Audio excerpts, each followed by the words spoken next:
నేను చంద్రబాబు నాయుడు గారి మీద కేంద్ర ప్రభుత్వం మీద ఒత్తిడి తెచ్చి రాయలసీమ లిఫ్ట్ ఇరిగేషన్ ఆపిచ్చిన అధ్యక్ష నా చరిత్ర ఇది, నీ నీతి గది.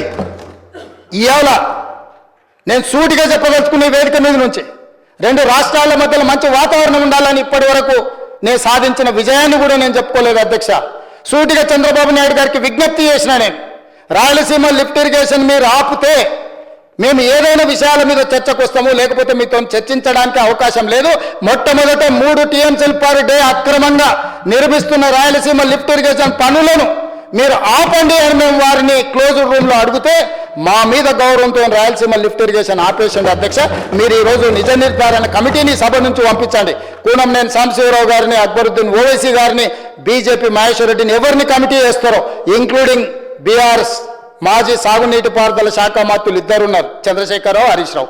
వాళ్ళిద్దరు నాయకత్వాన్ని ఎవరినో ఒకరిని పెట్టి రాయలసీమ లిఫ్ట్ ఇరిగేషన్ పనులు ఆగినాయా లేదా, ఉత్తమ్ కుమార్ రెడ్డి గారు మంత్రి అయిన తర్వాత కాంగ్రెస్ అధికారంలోకి వచ్చిన తర్వాత ఆగిన వాళ్ళే నిజ నిర్ధారణ కమిటీ పంపించండి అధ్యక్ష. మీరు ఆదేశాలు ఇవ్వండి అధ్యక్ష. ఈ సభ నుంచి మేము అక్కడ రాయలసీమ లిఫ్ట్ను 3 TMCలు పర్ డే దోపిడీని ఆపిచ్చి చర్చల పేరు మీద ఈరోజు పాలమూరు రంగారెడ్డి ఎత్తిపోతలకు అనుకూలంగా నిర్ణయాలు వచ్చి ఉమ్మడి రాష్ట్రంలో మా ప్రాజెక్టులకు మీరు ఎలాంటి అభ్యంతరాలు పెట్టకండి, మా కడుపు కొట్టకండి అని వాళ్ళ మీద ఒత్తిడి తీసుకొచ్చి ఈరోజు ఒక కొలికి పట్టుకొచ్చిన మా అధ్యక్ష.